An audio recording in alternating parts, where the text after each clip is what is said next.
请您介绍一下它们的质量。 Nima xususiyatlarga egaligi haqida ham gapirib o'ting. 也请说一下。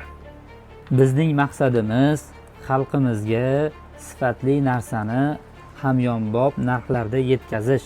Bu narsa Xitoyga kelgandan keyin aniq imkoniyati bo'ladi, chunki sizlar butun dunyoda eng katta ishlab chiqaruvchi hisoblanasizlar. Sizlarda imkoniyatlar keng. 我们的目标是给我们的人民提供高质量又实惠的东西。 To'g'ridan to'g'ri harorat 2190 ni ko'rsatyapti.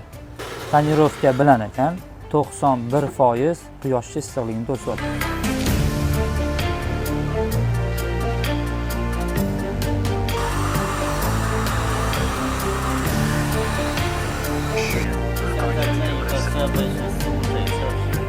Mana bu ko'chma narsalar tosh tegib ko'chadigan holati. Agar mana bu plyonka bo'lmasa, mana bu zarralar kelib tosh tegsa, xuddi kraska mana bunaqa ko'chgandek bo'lishi kerak.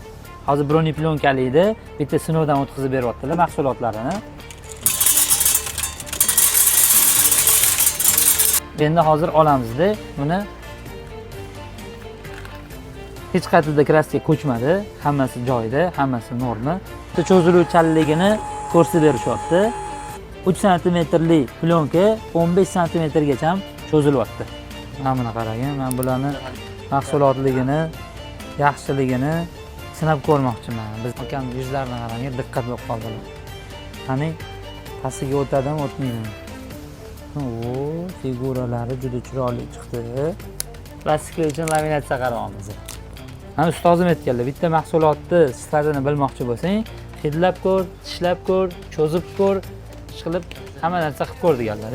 Sal kamerani uzoqroq olib tursa, har bir kamerachilar aytgani bo'laveradimi? Yaxshi ekan, kelasi.